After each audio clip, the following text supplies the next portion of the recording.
What a lovely day! Welcome to Flat Earth Debate Live. I'm your host, Nathan Oakley, and if you are new to this channel, or you've not done so already, then be sure to subscribe. Hit the bell notification icon and join button if you'd like to become a Nathan Oakley 1980 channel member and keep up to date with the Flat Earth Debate. If you would like to support the channel, there is a super chat that runs alongside each of these shows while they are live, and there's also a Ko-Fi, Patreon, crypto and thanks button in the info box below the video. Most importantly, if you'd like to join the discussion, simply mute the page you are currently watching, then click the link in the info box below this video to join the panel and express your views on the nature of Earth. If you do join, please don't swear. If you do, you'll be ejected, and if you are, please don't try to rejoin the stream using sock accounts. You'll be warmly welcome back on the next stream. Please also share the show on social media. Sharing the show obviously increases the live audience, but this in turn increases the chances of a more diverse panel. So please share the show on Facebook and X. Now we are joined by Neil, Brian's Logic, Chocolate Saiyan, Refracted Curvature, and a whole bunch of people in Discord. So welcome one and all. Good to be back. Yo, yo. Good afternoon, all. Good afternoon. It's good to have you all. It's good to be back. Been slightly horrendous here for the last 10 days, maybe even 2 weeks, with various electrical problems which have been resolved at a pinch by a local electrical firm who came out after seeing the turmoil and decided to take pity on this, rearrange their diaries, get a couple of the bods down here and turn it around in under a day. So I am elated that I can now actually power the computer, power the projector, run the camera, run the mics, run the lights, and it's not all falling over. So I'm absolutely made up. Very, very pleased. Well, technically, you didn't miss any. Well, you did because it was a members only. A 10-hour show counts for at least 5 shows. Oh yeah, I shouldn't have done that really. That was a very high risk. So for those of you watching live, you will be unaware unless you are a member of Nathan Oakley 1980 YouTube channel. And that is to say that in the middle of the carnage, at one point, we did get all the power on. It was really cold and it wasn't ideal circumstances. Now I found out after the fact that there was no surge protection on the board that had been installed at that point, but it worked, right? We had power and lights. So I thought, I really want to get to testing out this new computer because I still hadn't tested it. It was brand new when this all started, literally the day after I got it back. This all started. So I'd run one stream in a limited way because we're having electrical problems at the time with our dishwasher, which we just thought needed replacing. We even ordered one and ended up refunding it. Anyway, that aside, I didn't or shouldn't have run the computer, but did when we had the power up for about 10 hours. Doing a live stream, a members only live stream, and running games, running Minecraft, running Fortnite, running videos, just pushing the computer and, you know, seeing if it was happy. And it was, you know, at one point it hit 98C, presumably when my daughter was throwing a million sheep into a pen in Minecraft, and it didn't skip a beat, you know, it didn't miss a beat. I was really pleased with the computer. The electricity at the time, it wasn't worth the risk. I probably shouldn't have done it. If somebody had gone for bang like the radiator did, then it would be another £2,000 computer replacement time, which is just, it was a stupid mistake. However, every member really appreciated it. So, you know, while I say, it was worth the risk, it probably wasn't. But everybody enjoyed it. Fun was had by all. You lot all got off my back because you got to all interact with each other for a solid, you know, period of time. So, yeah, check it out if you are a member and you haven't already. There's a 10-hour live stream of discussions. We even did a full show in between, like a proper live show, when we had, who did we react to? I can't even remember who it was now, but we reacted to somebody in the middle of it. Dave McKeegan. Yes, it was. I might even trim that out because it was a full show's worth, wasn't it? Yeah, it was. And I put another video of his into the live chat there yesterday, into Master B, if you want to go over that one. I haven't watched even this one. It's just more nonsense from McKeegan. McKeegan's always popular because he goes on with that one you need to go through, Nathan. What, the one with the pictures of the airplanes? Yes, the one that Brian posted the other day. The one yesterday, Neil. I posted one yesterday there. Yeah, I think that's the one I put on. I listened to it for about 10 minutes. Brian, props on your presentation about buoyancy or buoyancy, however y'all spelled it. Beyonce. Nice. Thanks, Douglas. It was a good presentation. I was listening to it. I was like, the whole time, every time I hear buoyancy, you know what I say? So not down then. Okay. Exactly. There is no weight, just different levels of buoyancy. That's it. Yes, sir. I'm Good happy to stuff, cover man. that. So I've stuck a link in the chat. Hopefully the moderators will grab it so they can let Dave know when we do actually come to covering that video. But I got it all queued up. I just don't want to jump straight into covering Dave McKeegan when we've been not on air for a while. I'd like to just have a chat first, if that's okay. Yeah, of course. Can I ask what was it you wanted to tell me off air in private, Brian? I'll tell you off air in private. It's just a little bit of something that you might be able to do to recover some semblance of justice. That's all. I had this argument with my wife because I was like, once I think it was a commenter actually on one of the members. If you're the member that said this, just comment below on this video. But one of the members said, "Get back in touch with this cowboy and say your work's been condemned. Give me my money back in the most blunt way possible." I thought, you know what, I will. So that's exactly what I did. My wife had already done it. She'd explained the situation to him, and what turned out to be, I think, his dad. Unless he's a con man, it might just be him on another phone for all we know. And there is no pregnant wife giving birth, or gave birth yesterday, as far as he was telling us. But nevertheless, I just sent him exactly that from the advice of that particular YouTuber, which is to say the truth. You know, I'd had a whole bunch of electricians, 3 different companies, 4 different electricians poking their screwdrivers into this box with looks of horror. You know, so I just basically told him that. And at the end of yesterday, they rattled off a whole list of things that were truly horrifying, more than I'd put in the videos about how it had been wired up. And at that point, I added that to the text to him. I'm like, you've literally put my family in danger with your incompetence. You know, well, there we go. My wife just wanted to see the back of him was the point I was going to make there, which is saying, oh, look, we've, like in A Bronx Tale, when the guy's being chased by the character that's chatting to one of the Dons. So he's having a conversation with the Don and he sees somebody out the corner of his eye and he goes, "Hey, Jimmy, come back here, you owe me $20, and starts chasing down the street after him. Guy gets away. He comes back to the Don all indignant. And the Don says, "What are you doing? What are you playing at?" He's like, "The guy's owed me $20 for about 6 months." He's like, "You got that guy cheap. You'll never, ever have to hear from him again for $20. Do you like him?" She's like, "You've got him cheap." Well, my wife took the same attitude. She's like, "Yes, 300 quid's a lot of money." And the other thing I said to her, this is the way I spun it to my wife, because she's obviously a bit upset because it was actually her cash, literally out of her pocket, that she handed to him, that the government had given us coincidentally, and then they take it away again. But there we go.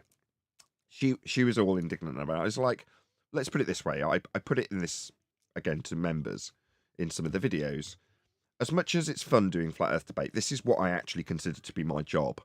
But I'm not. I'm a videographer. So when I suffer, like the last 10 days, as much as it sounds sadistic, people enjoy that. They want to see the humanity and turmoil and strife that it takes to keep this sort of small channel running and keeping me in a living. And it's bloody hard. Yeah, like anything that anybody ever does ever that's worth anything and can potentially succeed, it's going to take you putting 110% into it, like anything. But people, when it's videography, want to see that. Well, in the case of my wife's 300 quid, what did it actually buy us? Well, it bought us the ability for me to broadcast our pain. Now, you might go, well, that's not worth 300 quid. Well, yeah, it is. And I'll tell you why. I'll just clear my throat. The reason it was worth something is because it bought us a spiraling downward drain of tragedy that people got to see. Now, at the start of that process, when I didn't have 300 quid to pay this cowboy for his, pay us half an hour to get the parts, I didn't have that. So what I started doing was robbing Peter to pay Paul and putting parts that I'd got from the old computer that were broken onto eBay just to generate the cash to get this cowboy in. That's how we do things around here. We're poor. Nevertheless, that process meant that I'd generated some money out of nothing, right? Now, I still had that in my back pocket. I tipped the guys yesterday with that 300 quid that I got out of that CPU that I flogged, and along with some RAM that was broken and the motherboard that was broken, and I think that was it. Anyway, people got to watch that downward spiral, and as a result, when at the end I was at my absolute lowest, looking unshaven, hadn't had a wash for not hadn't had a wash, but hadn't had a shower or a bath for 4 days, unshaven, looking like I felt like crap, and going, I don't know what to do. I've just committed to getting an electrician in that I can't afford to pay for, but that's what I've had to do. And people sent me money and pretty much covered that cost within a day. Now, don't get me wrong, I said, look, if anybody does want to support me financially, this would be about the right time to do it. I'll have to contemplate whether or not I'll have a GoFundMe. I didn't set one up, but I did get to the point where I could cover, at the very least, that visit yesterday. And what did that visit yesterday achieve? The ability to run the show again. So the people who watched the show got to see the urgency of the situation as it unfolded, where I was, sticking out members' videos that's a tongue twister, via Wi-Fi hotspots. And they, at one point, were plunged into complete darkness in the middle of the night with main fuses going and things blowing up around us. And, like I say, it might not be a flat earth debate that everyone loves, but as the main character, if you will, of this show that we have together, people like to see my pain, and they did sympathise with it, and it did ultimately result in a resolve, the same resolve I'd hoped to achieve for 300 quid and selling old bits on eBay, to a much higher standard, thanks to the help of the people that just wanted to see the show back on the air. And that in itself is not only a process that's quite humbling, but also it brought me to tears when I got one particular donation. Don't get me wrong, I'm not saying I got a big chunk of money and cried, but that is basically what I am also saying. It was just the fact that somebody saw it as such an important endeavour that I got the problem resolved, that they just gave me a big chunk of money. I mean, don't get me wrong, they didn't cover the entirety of it, but a fairly substantial wedge. And I was like, oh my God, I can't quite believe this is happening. People actually do want to see the show back in effect, so much so that they're prepared to hand over money for it on the spot. And you're like, it did bring a tear to my eye. And I told the person that as well. I was quite honest in the reply when I thanked them. I was like, I got this money and wept because it was true. Well, I'm going to say it now, what I was going to say before, but I'm going to say it now. This guy that did this at your place, whether he did it through incompetence or he did it through malice, he's a danger. And that wouldn't matter so much if he was just putting up a door. Well, it would matter if you're putting up a door. But the point being is that the worst can happen is the door falls down. Right? But if electrics go wrong, much, much worse things can happen. And he put your children in danger. Now, you know who the guy is. You have video of the guy in the background. Right? I would be contacting some legal people. This guy needs to not be doing this. He needs to learn you can't be doing this. You can't mess around with people. You certainly can't mess around with electricity because you're putting the lives of people in danger and their children. So Brian's right, because the next guy, Brian's right, because the next guy who does it to may not get so lucky. He may burn his whole house down. Mate, Well, that's I what just want to read out. Hold on a second. Just one second. one. Sorry, John. Just one second. I just want to read out JML's super chat because I don't think I'm quite putting across the sentiment that I mean by the reaction I've got from this super chat. I didn't enjoy at all seeing you and your family in distress. It's one thing to hear that you say you're poor. It's another thing to actually see you down. I don't mean enjoy. That's not what I mean. I haven't got the right word to express the sentiment that I'm trying to explain, JMLs. Thank you for the super chat first and foremost. It's not that you enjoy it. It's just there's a level of humanity to seeing something beyond the show. The general turmoil. It's like the only thing that came to my mind when I read your super chat, JMLs, was there was a BBC documentary where they showed a polar bear on a floating away bit of ice to its inevitable doom. Yeah. And I remember watching it, and nobody, unless you're a monster, derives pleasure from seeing that. But as a piece, it's part of nature to see that polar bear float away from its family to die. Not because it intended to, it's just messed up big time. Do you see what I mean? Well, I'm not saying I'm a sadist that would enjoy watching that because I want to watch the polar bear float away and die. But I enjoyed the nature program and the reality of the world that's been presented in that BBC documentary. It's a loose, but it's the only example I could come up with on the spot. When I say enjoy, it's probably the wrong word. I just can't think of a better one. Anyway, thank you for the super chat. Sorry, They John. were partaking in it a little bit. They were actually showing it. We actually got to see. Maybe we didn't feel what you felt, but we felt for you being in that situation. I think that's what you were meaning to say. It humanized you. But as far as legal advice, I'm not going to tell you to go see a lawyer, but you are obligated to go to the site where you first seen this guy and report him to other people that are also. Yeah, my wife did that straight away. Site. Yeah, she did that. She did it anonymously. So I think because of certain policies on that particular site, you're not supposed to troll and name and shame people as being crappy, but you can make anonymous reports, which is precisely what she immediately did. So yeah, that was already taken care of. In terms of getting into a legal wrangle dangle, I agree with you on the one hand. This guy shouldn't be out there doing that. But you know, I think you should whack the guy, Nathan. Somebody pretending to be Neil. Whoever did that did a good job. That wasn't Neil. That wasn't Neil? What? That wasn't me. No, it wasn't. Anyway. Unless somebody's got a clip from me saying it in the past. All's well that ends well is the overall conclusion of this. Other than I've got half a heating system missing, but I'll resolve that in time. No, it hasn't ended well. This dude is still out there doing, maybe maliciously, destroying people's electrics, putting people in danger. It's not ended. Yeah, he's a menace to society, right, Brian? Literally, yeah, he is. Go on, Ian. We have those. They're called handymen.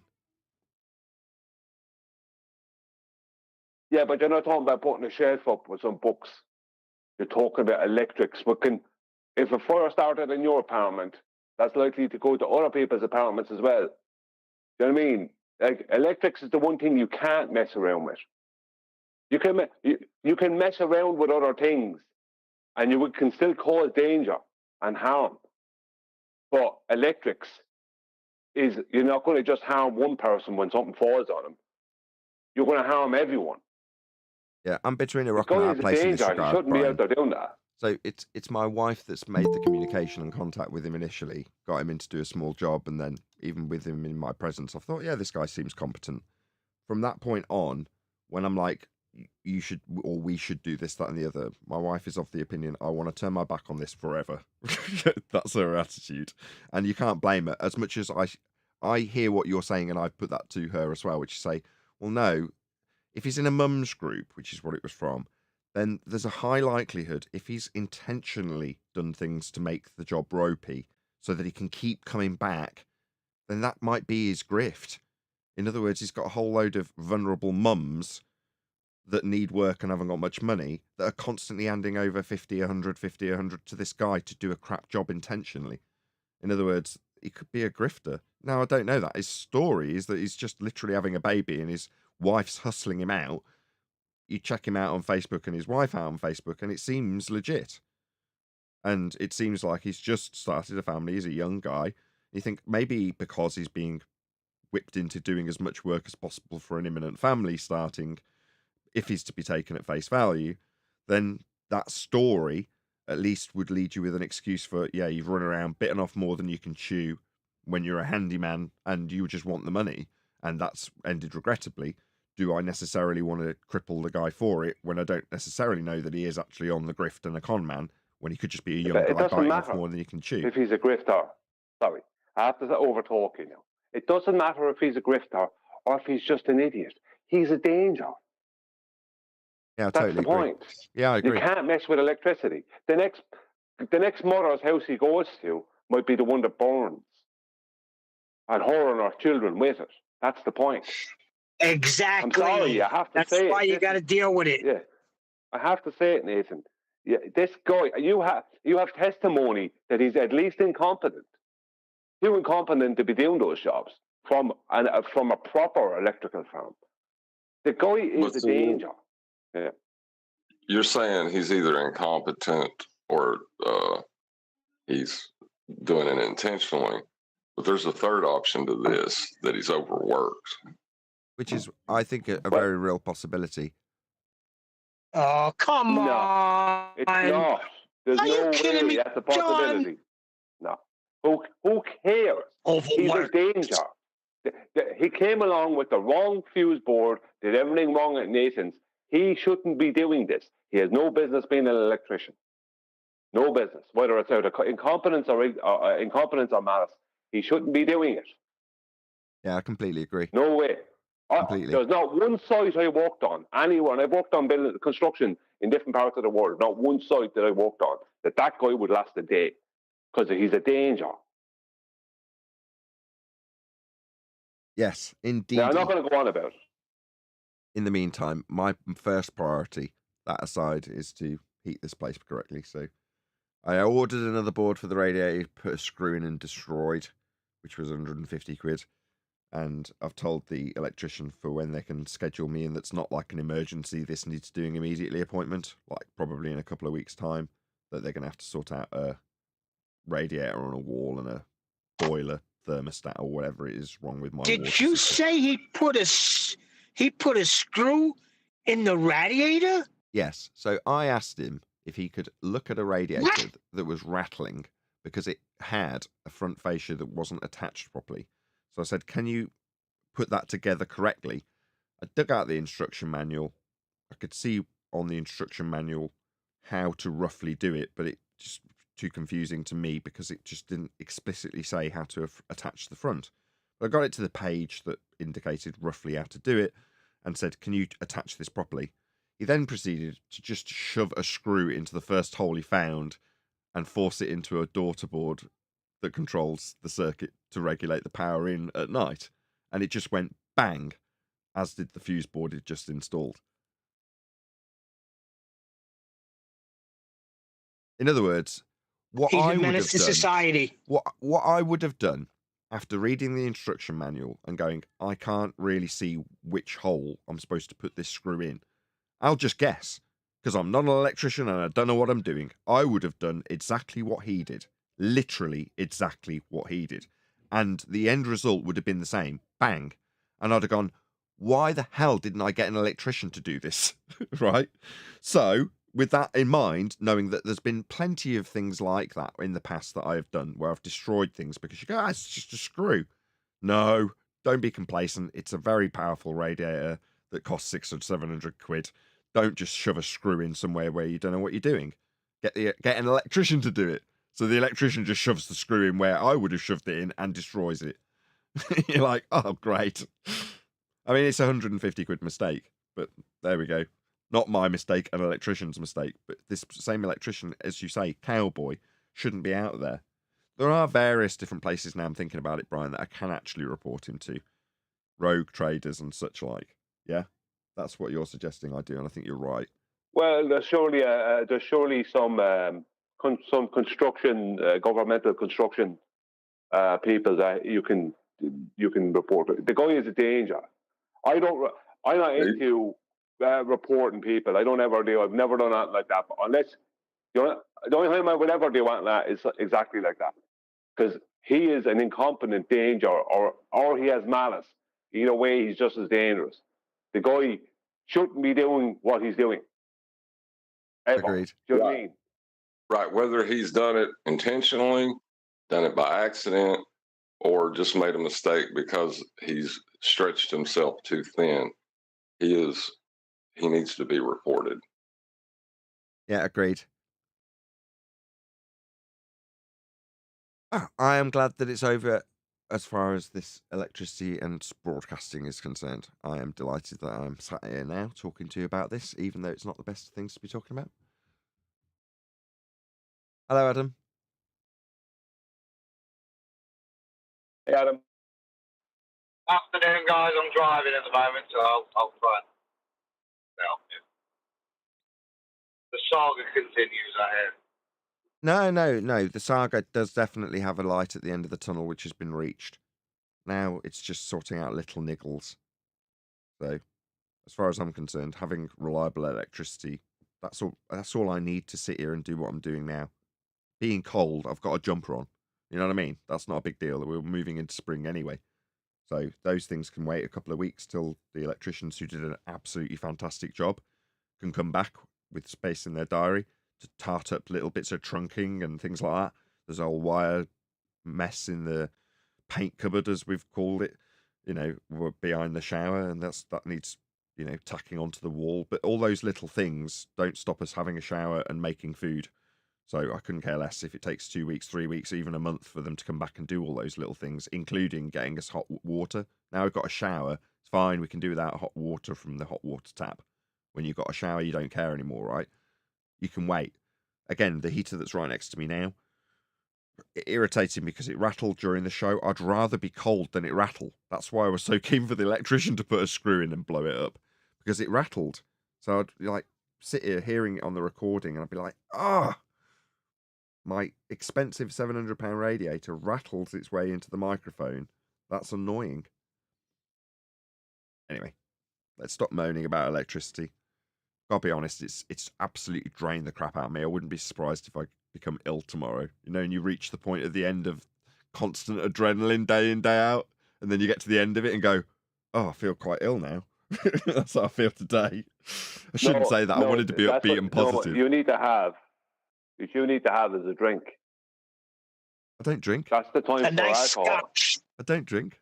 You don't have to have a load of drink, just one or two, because that's the time for it, because it de-stresses you when you need it. That's the time for it. I don't know. Because otherwise you are not de-stressing and you're going to get sick. It's not really my poison. I'll consider it again. It won't be the drink. Maybe I'll have some crack later. I don't know. I'll think about it.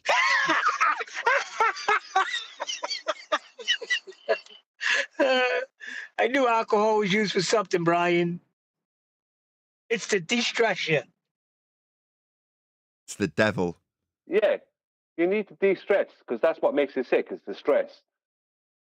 My kids make me plus de-stress. it's been cold. This makes me de-stress. You haven't had heat.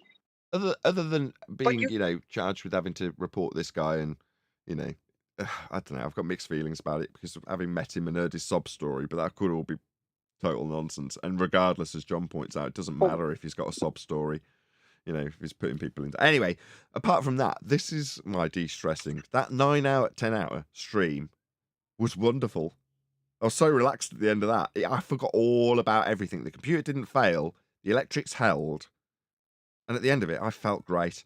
I wasn't thinking about any of it. And that's why this is a bit crap, and you can probably hear me sounding a bit awkward, because it's like I'm excited to get back into the show so I can relax into a Dave McKeegan response or whatever. But if we just drag out the cowboy, it's like, my wife wants to pay the 300 quid to see the back of him and never think about him again. But you're saying I've got a certain amount of obligation to next man, which you're right. But let's not discuss it for the entire show.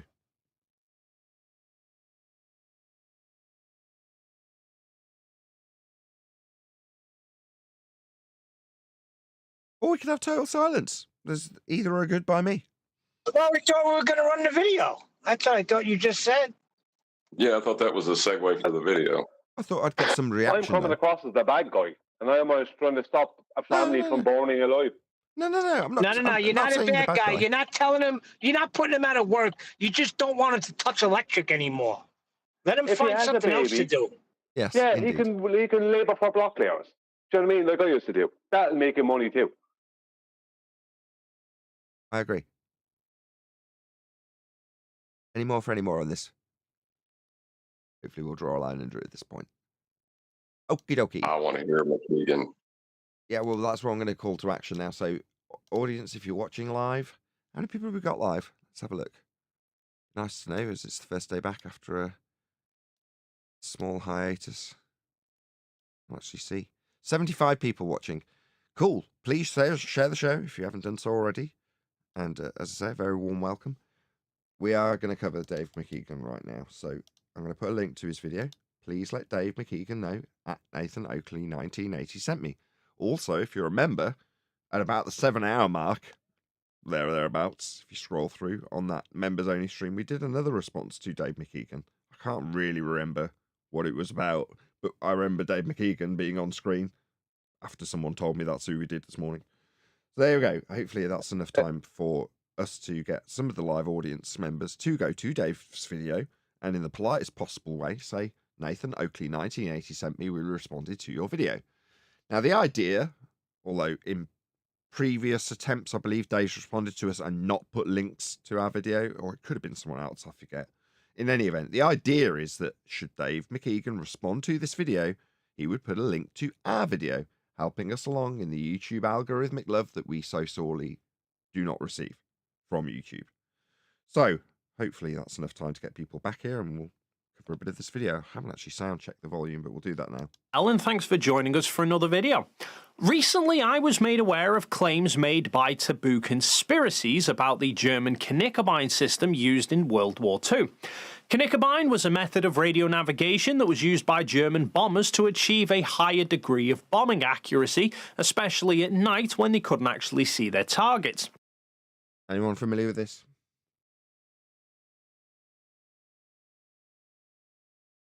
Okay, none of us are familiar with this. Fair enough. This should be interesting. Taboo argues this system could not have possibly have worked on a globe, and so therefore the Earth must be flat. So in this video, we'll cover how the Knickerbine system actually worked and why I would argue that not only is Taboo being quite disingenuous with how he's portraying his claims, who cares? Just does it prove it or not? But that Knickerbine really does more to prove the globe than disprove it. More to prove it than disprove it. So you're saying you can take it two different ways and you're going to weigh up the scales of evidence. It should be absolutely without question. Now, I'm sure there'll be people commenting, asking, why am I wasting my time arguing about this? Because you're very distressed about it. That face says it all. Because this disturbs you. Simply because I find it interesting. I have... No, it's because the algorithm favours anti-flat earth content and you make an absolute shit ton of money making these videos, which require minimal effort on your part. Quite an avid interest in military history, particularly around the World Wars, and I was already familiar with the existence of Knickerbine beforehand, but this has pushed me to research it deeper and come away with more knowledge on the subject, and I enjoy learning new things. It's why my streak of using Brilliant.org is now up to 300 and Bill Lies What Dancer who sign up. Have existed and presented the information to Frederick Lindemann, Winston Churchill's leading science advisor. But Lindemann and others said such a targeting system would be impossible because the supposed curvature of the Earth would block the high-frequency beams because VHF waves do not even allegedly bend around the curvature of the Earth. If, like me, you suffer in silence and tend to bottle... Dr. Jones took the message to Professor Lindemann, his old tutor and now scientific advisor to Winston Churchill, and tried to persuade him of the... That Michael Palin? I have no idea. I think that's Michael Palin. The narrator, sorry. Serious threat posed by the Knickerbine beams. Do you not recognise it from... It sounds like it could be, but I don't know. I think it may not be. But Lindemann was not convinced, pointing out that at the high frequencies necessary for an accurate beam, the curvature of the Earth would prevent its being directed against targets in Britain. The first of these Knickerbine transmitters was set up on Stolberg Hill near Denmark. Stolberg Hill was located 443 miles away from Derby, England. The hill was only 142 feet high. That's Derby. And the transmitter was 152 feet high for a combined height of 294 feet. Based on the I don't even need to do the maths. This wouldn't be possible. globe math, the Earth's curvature would hide 118,425 feet. In other words, under the globe, a German bomber would need to be higher than 118,425 feet to be within the line of sight of the Knickerbine system. According to mathematics that have been derived from flat Earth measurements. So this is a nonsensical claim in the first instance. It's saying when we take a measurement of a flat Earth and turn it into a radial spherical value for that flat disk radial value measurement for Polaris, then that reified model that we take from the flat Earth measurements into a spherical paradigm would block this transmission. But it doesn't. That's the bottom line. This is just silly. First thing we need to address is Taboo's statements around radio waves not bending. What? Why? Whenever a wave passes by an obstacle, it diffracts. This is where the wave path radiates out more. Oh, you think diffraction is where a wave radiates out more? Diffraction is more simplistically described as interference. That's what diffraction is. Right, light's not a wave, so this is immediately wrong. Yeah. There is not an on-off switch with this. Waves don't either diffract or not. Any electromagnetic wave diffracts. Yeah, this guy's an idiot. He seems to think that when you describe wavelength, which is a derivation of a concept brought out of diffraction patterns. Now, the various different diffraction patterns that you get for light can be qualified into a wave function that varies for the different types of light. And that is where we get our convention of wavelength. But that doesn't make light a wave, and when it quote-unquote diffracts, it doesn't mean it's diffracting around buildings because light, the wave, is going to bend. What, like the waves of an ocean moving around a rock? I mean, this guy's an absolute numpty. He hasn't got the slightest idea what he's talking about. Can diffract when traveling between different diffract, as in interference. It can have interference, but that would mean there was something interfering with it, though, wouldn't it? Density mediums. However, the amount of diffraction varies depending on the wavelength and the medium in question. But diffraction is the wavelength. The diffraction can vary depending on the wavelength. No, the wavelength comes as a derivation of a diffraction pattern. He's just bullshitting his way through this, isn't he? Doesn't really know what he's talking about. This is how you have to sound if you're trying to describe how something can have line of sight to something else that's on the other side of a ball. This is how you have to sound. My understanding about like a radio transmitter would work. So like a TV transmitter, for instance, in England, we've got Alexander Palace that used to just barrage out signals. Now, when you say diffraction, well, if you're going to describe that process as having interference, what that means is that there's a building in the way of the signal. Well, by having huge amounts of power, they just barrage the signal through everything. That's how they got around it. They're just huge amounts of power to do it. Now, the antithesis of that is what we have now with 5G. Really, really, really low power. Very, very short range. As opposed to TV transmissions of old, where they literally brute force the signal through buildings. Didn't matter that they were in the way. The signal's strong enough to just go past and around with the excess signal just hitting the building and obviously stopping then. But that's not diffraction of a signal. That's brute forcing your way through things that are in your path with a signal. There's a very distinct difference. But Dave McKeegan's just making shit up. Talking about diffraction of a light as a wave. What the hell? How with would this diffraction? Work again. Sorry, how would it work if the beam was diffracting? It would mean that as the diffraction is breaking up of the beam, so it's not going to do what they needed to do. The whole point of it was it gets from A to B in this short space of time and does what they needed to do. Well, this is Dave McKeegan's bullshit land of why it can go around a sphere that's been taken into reification from flat Earth measurements, and how that model could still work with this bullshit explanation being the reason.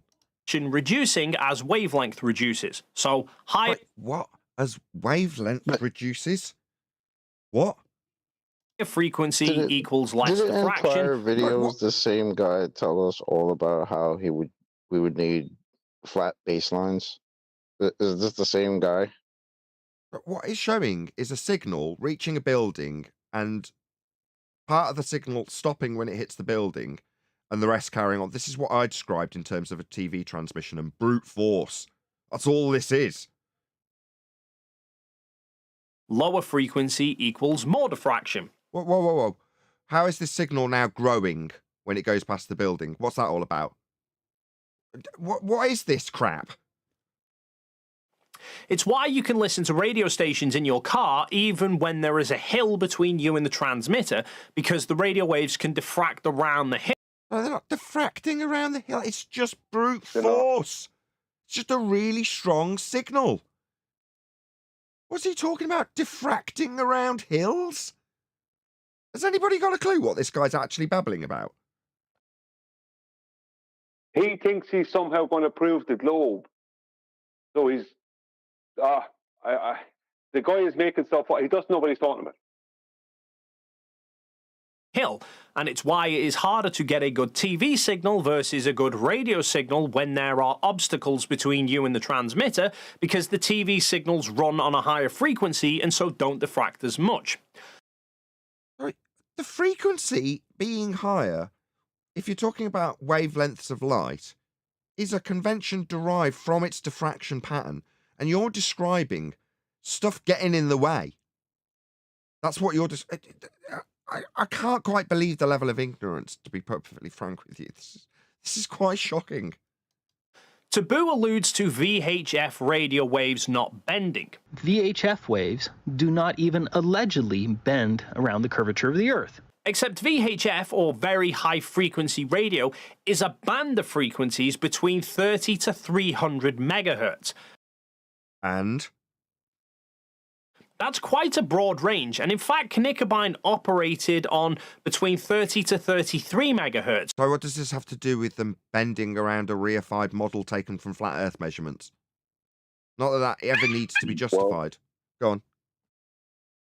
I was going to say that you need an angle of incidence for that, and to reference it to anything, you would need a level horizontal plane to do that. So I'm not really sure where he thinks he can go with this. So right down at the lower frequency end with the longest wavelengths. For reference, commercial FM radio usually sits between 87.5 Who cares? megahertz to 108, and yet they can easily diffract. So easily diffract? What? What the hell is going on? So, a radio signal on a globe that's being transmitted beyond the horizon, as it passes the horizon, that is essentially an obstacle, and the signal will diffract slightly. No. The signal will diffract. No. The hill would get in the way of the signal. Now, that's not to say that above this line where the signal continues and hasn't been blocked, it doesn't just grow a new arse. Yeah? If somebody gets in the way, somebody gets in the way. What's he... Go on, John. I was just going to say it's that the devil's in the details, right? That's why he's spending all this time talking about how these signals can supposedly diffract so that something on a globe beyond the horizon can get that signal, right? So it's just like I say, he just has to do this because he has to explain how you can catch a signal from something on the other side of a ball. Yeah, can I just make the statement that diffraction is something we observe visually, right? You can observe diffraction. He's describing this as diffraction, something he can't observe. You can't observe that, the VHF. You can't observe it. He's describing it as diffraction incorrectly to try and explain how it can curve around his globe.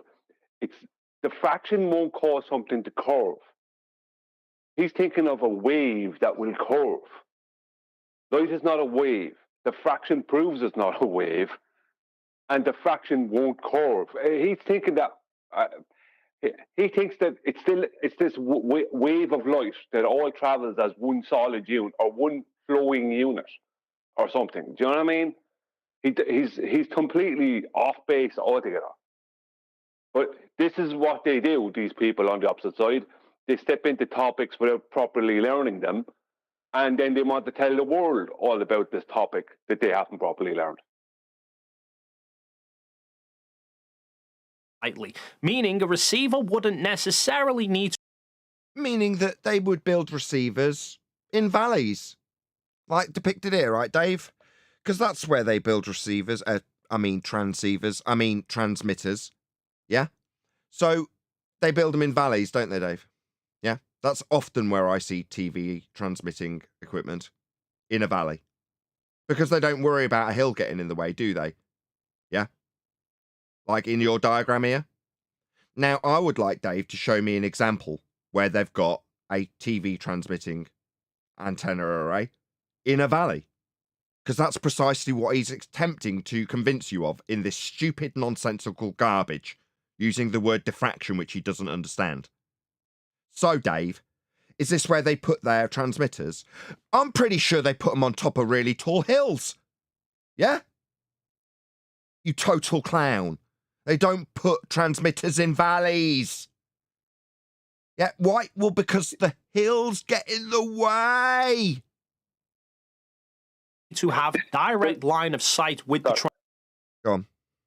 Sorry, I'm going to say the world record distance for microwave signal from A to B, and microwave would be a VHF would be a high frequency, is 146 miles.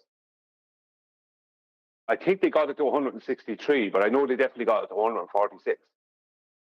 So 146 miles, that is the maximum distance they got it from A to B, and they had to be both the receiver and the transmitter had to have no impedance, no physical impedance in between.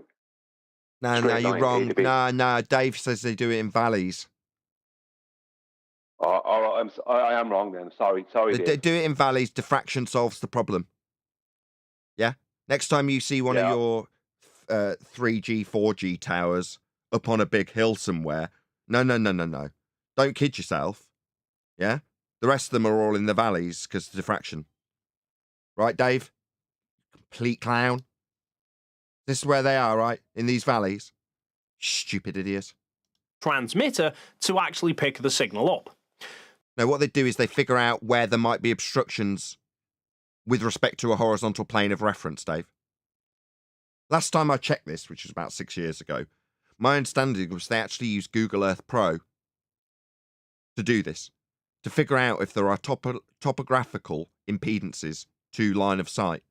They did it with respect to a horizontal plane of reference and an elevation profile tool only available on Google Earth Pro that shows how high or low potential impedances are on the terrain with respect to a flat plane of reference. That's how Google Earth Pro works.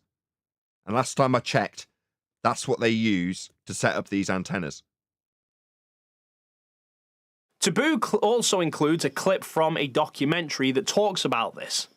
Show me evidence, Dave. Just get me evidence of a transmitter in a valley with hills in the way without it being an issue. You know, I mean, obviously, that would be a physical hill that you can geometrically define and show how high it is with respect to sea level off a flat plane. And then you'll be able to show our transmitters below that, and you on the other side of the hill can still get a signal from it because of diffraction.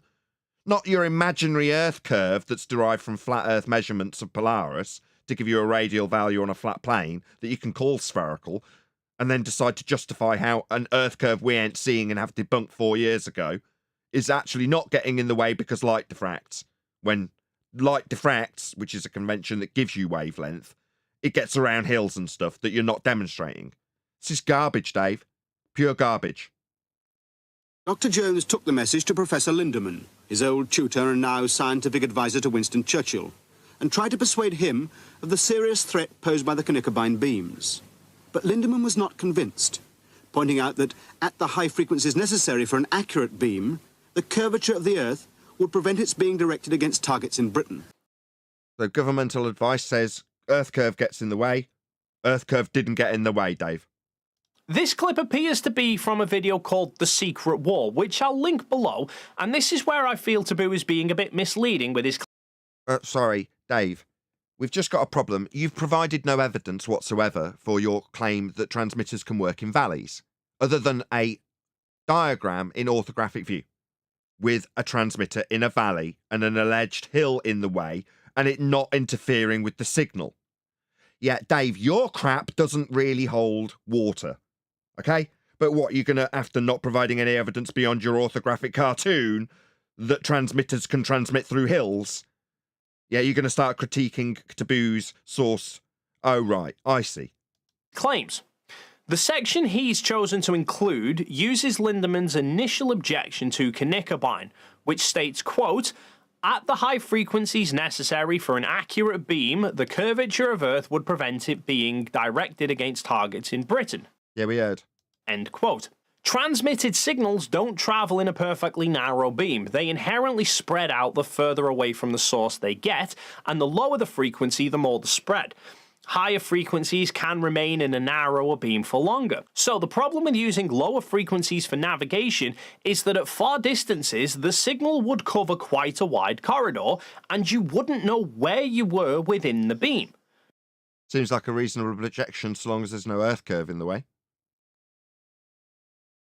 Consider the spreading of radio beams similar... No. Does that not seem like a diversionary rebuttal? Because, no, that's not the issue. Am I wrong? Absolutely. What he's about to do now is what they all do. To start going into the details of a topic, which gives them credence to an ignorant audience member who thinks this person must know what they're talking about. Because they can research the topic and what Dave said, that is true, kind of thing. But then they will say, and it bends around the curve of a globe, and they'll accept that as well, because Dave said it. When he has no evidence. Sorry. I'm sorry. He can't be talking about the same curvature of the Earth that other people have told us that has never been measured, that it's so big that you have to measure it flat, that you can't actually measure the curve of the Earth. You can see effects of the curvature, but you can't measure it. The same one that would be inappropriate to measure. He couldn't be talking about that curvature of the Earth, could he? Okay, what Chocolate's driving at, just hold on, just for the audience's benefit, what Chocolate's essentially saying, I'll make your conclusion for you, Chocolate, if you don't mind, is that this is one giant begging the question fallacy.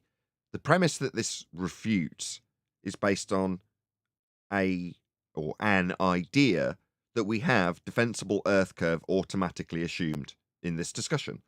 Now, you could lay the blame for that on Taboo Conspiracy's door because he's addressing an issue that he hasn't been challenged on. He's preemptively, if you will, addressing an Earth curve claim. And then, obviously, Dave's picked up the baton and ran with it. But by the same token, it is just one giant glorified begging the question fallacy, I think is your point, Chocolate. Am I right? Yeah, pretty much. What Dave is actually claiming, without using the words, is that a microwave signal will bend. That's what he's claiming. The whole point, the microwave signal is directly connected to a laser, right? Directly connected to laser, right? The both of them have more or less the same origin.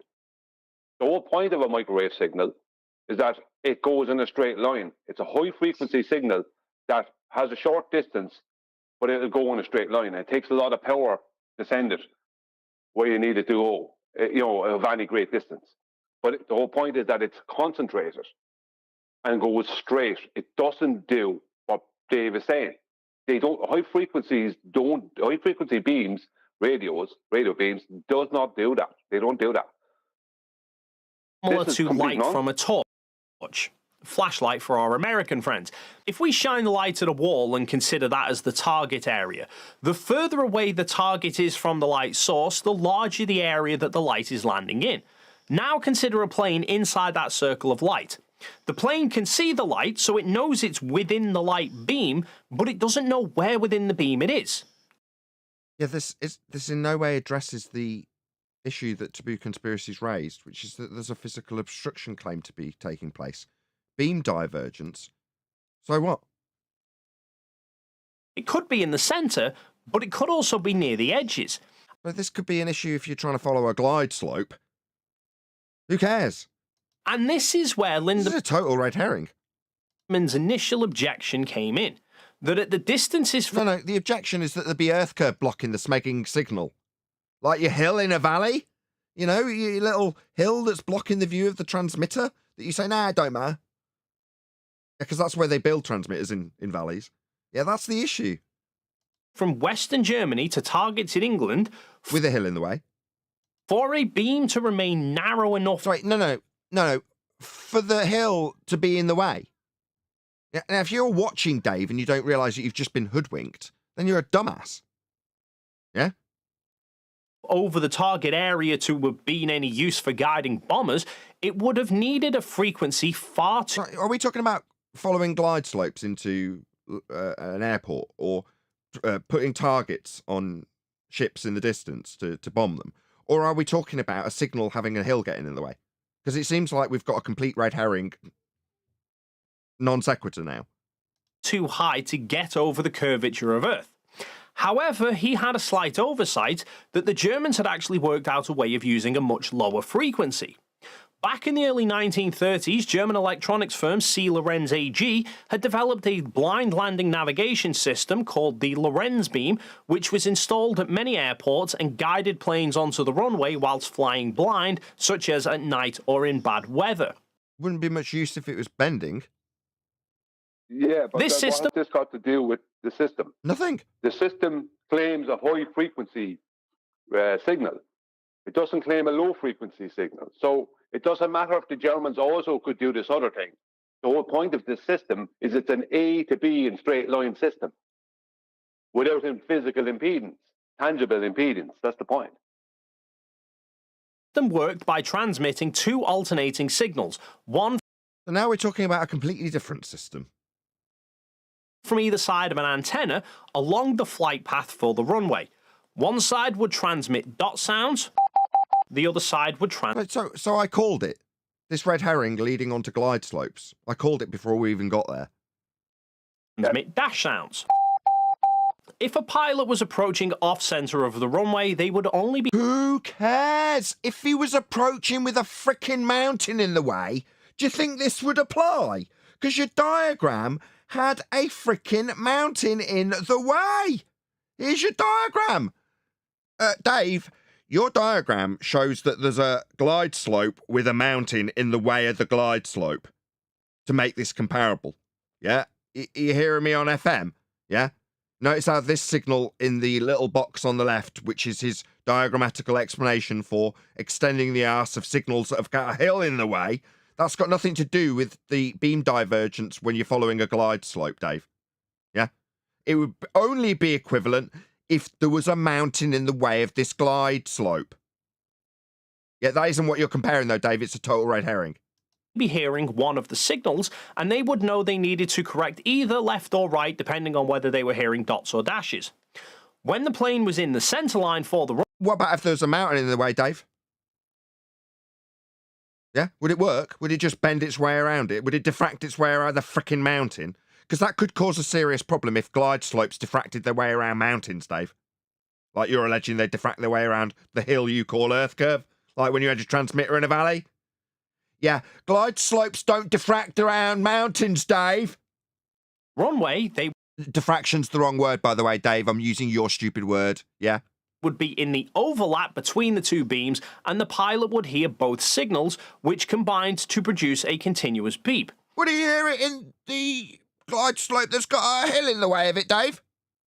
Because that's the actual problem here, Dave. Yeah? Did this red herring work on the majority of your audience? Because by my estimations, you've already had 50,000 views on this. This total garbage red herring. So, as long as the pilot kept adjusting their course to keep hearing that continuous beep, then they'd just be flying into the mountain because the signal had diffracted around the mountain, right, Dave? Yeah, right. It would come down right on the middle of the runway. The Knickerbein system used this same principle, but in reverse, flying away from the signal source rather than towards it. How fascinating, Dave. The only problem is that this obviously wouldn't work if there was a frickin' hill in the way, would the system work then, Dave? No, it definitely wouldn't. You know what I mean? You'd have crashes quite frequently if people went, well, what can I do? I thought I was heading to the runway, I was following the glide slope, but what do you know? The signal diffracted its way around this hill.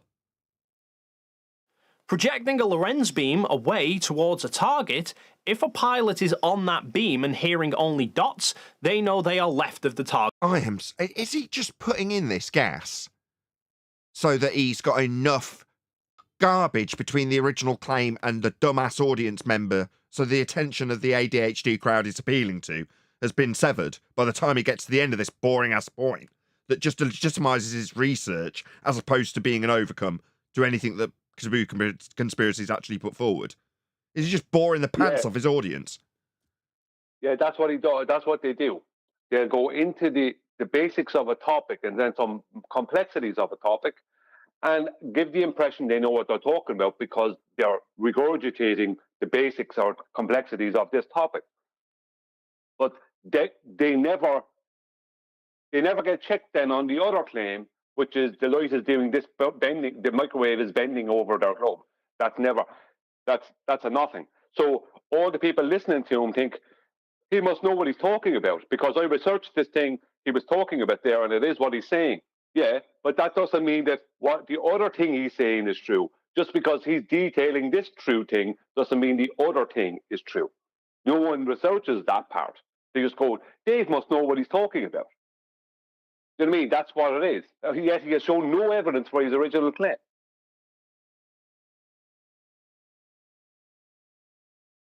Well, with that, I'm going to say if you are watching this on either Nathan Oakley 1980 or Nathan Oakley premiering streams, then stay tuned as there will be an after show to follow. Unfortunately, though, if you are watching this live, this is where we bid you farewell. So another massive thank you to today's Discord and G+ panels, and of course to all of you for smashing the super chat, liking, commenting, sharing, subscribing, hitting me up on Ko-Fi and PayPal and all that good stuff. I've been Nathan Oakley, and I will see you all in the next video.